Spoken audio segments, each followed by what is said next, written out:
All right. Well, this cover right here, this Yes. comic book, this freaking awesome comic book messed me up as a kid. But technically, it wasn't directly. It was indirect. Why? Because this comic doesn't exist.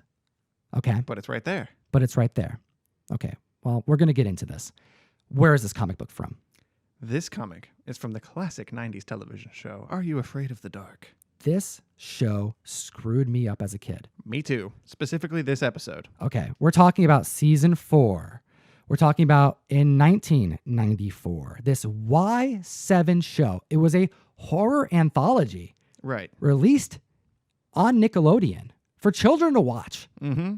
And it is surprising that they were able to accomplish this. I barely remember any other episode of this show, strangely enough. But for 25 years, this one single story stuck in my brain. And I remember last year when we first floated this idea for this storyline, this kind of series of content last year. And we sat down and we watched this episode. And I remember, like, before you showed it to me, we talked about Are You Afraid of the Dark? And then I said, it's the one with the guy, right? The clown guy. That's right. We're talking about the tale of the Ghastly Grinner. And this is important. This is a show that may not be like on your top picks to go through again, but this is an episode that every comic book collector needs to know. It's historical for everyone in the 90s who grew up around like the 90s craze, because this story, it was like debuting at a time when comic books were just on people's minds in the early 90s, from the ramp up of independent comics to the boom of what would happen just soon after the airing of the show. We're talking about episode 9. Right. Let's go over first about what this story is about. It's about a kid named Ethan Wood. He can't be more than 11 years old. All right. And he is struggling getting his comic book art debuted. He's trying to get picked up by a publisher. Right. He's a comic fan / comic creator. Independent, he's trying to become a comic creator when he gets older. Yeah, and I think he's a little too hard on himself. Right. Because he's getting really frustrated. He's a little kid. He's already doing pretty good. He's doing really well. He's motivated. Yes. Very motivated. This is actually played by Amos Crowley, who you may not recognize that name, but if you've seen The Virgin Suicides, he was one of the kids that communicated with the family of women across the street. If you have never seen this movie, this information doesn't matter to you. But if you have, you're going to love this little random tidbit of information, because that is a classic cult movie and I love it. So anyways, Ethan Wood. He is getting declined over and over again. It reminds me of Todd McFarlane and his story about sending out art, trying to get picked up by publishers, sending out what he says was over 1,000 packages to different publishing companies all the time. He would just keep on doing it until they got sick of him, because he knew eventually they would, one of them would open it, maybe give him a shot. Unfortunately, it did. Well, that's what Ethan's trying to do, and it ain't working. He's young, but it ain't working. So he gets a letter from the comic book store, and the comic book store is like, hey, come on in, check out our comics. He goes to a comic book store in Canada. These were all filmed in Canada, and that's why this is important. For this one scene right here? Is that what you're talking about? When he goes into the comic shop? It is, but we're going to we'll bring him back to this. Let's tell him about what this story is about. What happens when he goes to the comic book store? He goes to the comic book store, and he meets this girl that works there, and she gives him a very rare, unique comic book. Yes, she gives him this. That comic book. Yeah, Ghastly Grinner #1, okay? And she tells him that this is the only one that's made in existence, and that, she's going to gift it to him. He seems like a cool kid. So he takes the comic book, he takes it to school, and he starts reading it in class. And what happens? Don't read comics in class, kids, because your teacher might take them and dunk them in the fish tank. That's right. The teacher got pissed, took his prized possession, his new prized possession. One-of-a-kind comic book. And dunks it. Do you see what's going on here? If it was in a slab, maybe it wouldn't have... No, we've proven it. Right? They are not waterproof. Not waterproof. They are not waterproof. Okay. No, but do you see what's going on here? It's like we have a kids show in the 90s, and they are using the premise of comic books being damaged as like the basis of their plot. That's interesting, because that's what ties it into the last time we did this segment with the movie in the airplane. That guy was also...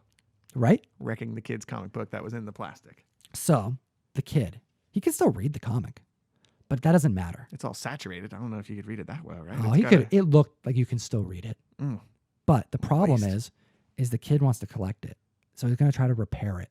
What does Ethan Wood do to this comic book? It's a very smart idea. I don't see anything wrong with this idea at all.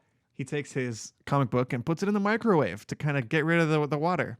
Thinking it's going to like evaporate it or something. You know what? It's not going to press the comic, and I don't encourage anyone to do that. We tried doing that with the Turok at one point. It was the day we watched this. We sat in this very room. Oh my gosh, you're right. We watched watched that. That's on the why we screen did that. here. Oh my gosh. We filmed a bunch of stuff on this Oh my premise God. last year. I totally forgot that's why we did that whole thing. And we made a vow, a solemn pact that the only comic we would ever damage, if we were going to damage comic books for any reason, was going to be Turok #1. So we put Turok #1 in the microwave just to see what happens when you put a comic book in the microwave. But that comic has foil on the cover. Yeah. Don't microwave foil. What do you think is going to happen? Oh, who knows what's going to happen, man? Dinosaurs. Dinosaurs. Dinosaurs are going to happen. Dinosaurs is going to happen. Oh. That's right. And as you'll find out from Ethan Wood, don't microwave your horror comic book, because what happens is he unleashes the villain, the Ghastly Grinner, a clown who looks demonic, Terrifying. who makes his family members, like Ethan's parents and family members and members of his society, into mindless zombie-like creatures that bleed blue blood from their mouths. This is a Y7 show. This screwed me up as a child. You'd be watching this after like Rocko's Modern Life or like Rugrats or Doug.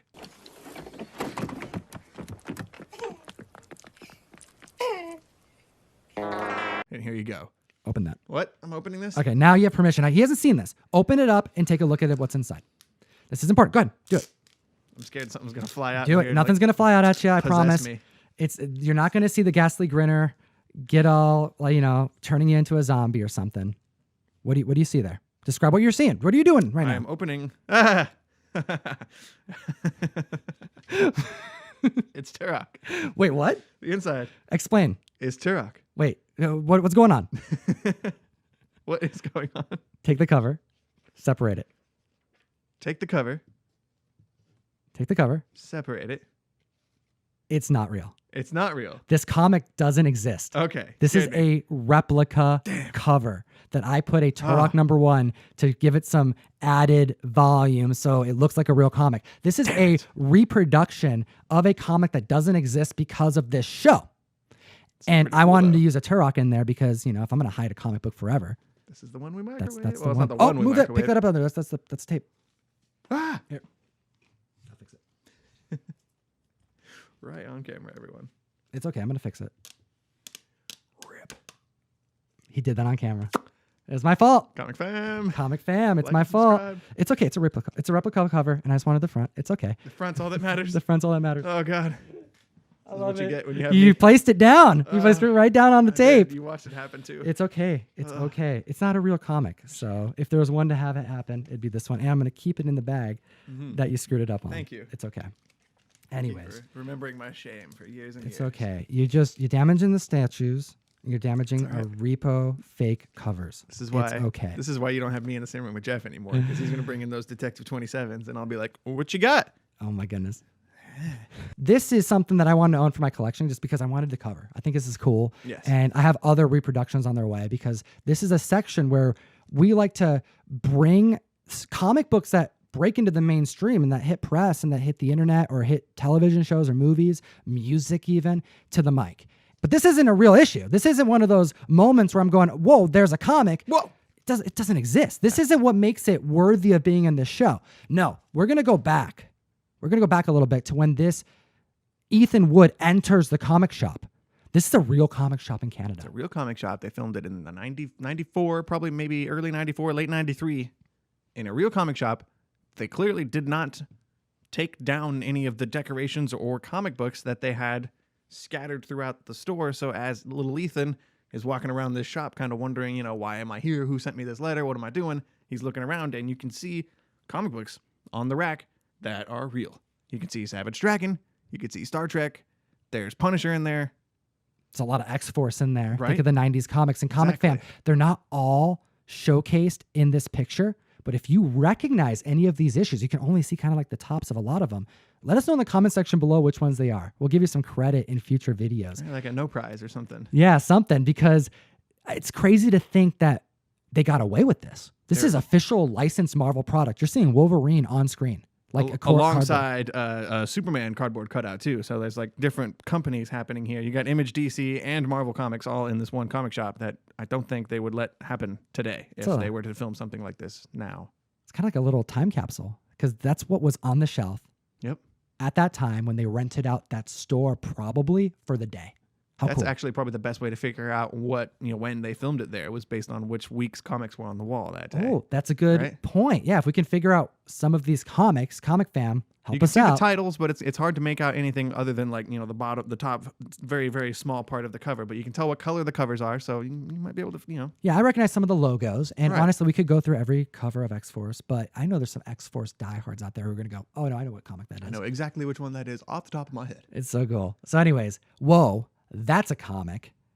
Loving this segment. And if you know of any others, just put them in the comment section below. We're going to go through them. It's fun. We're going to chat about them on the mic. And, while we're talking about restored covers or reproduction covers. Or damaging comics Or in any way. damaging comics. Exactly, Ryan. Right. Well done. Well done. Again, it's okay. I did that on purpose because I knew what we were talking about next. I'm just glad you didn't do it on the front. Me too. You did it on the back. I don't care about the back. It's a fake cover. It's the front. The front is what I wanted. Dude, I got this from the UK. Oh, wow. Yeah. I paid a little more than I would like to admit. Probably should have for a blank cover like it's that. It's a blank cover, man. That's cool. It's fake, though. I like it. I think it's kind of interesting.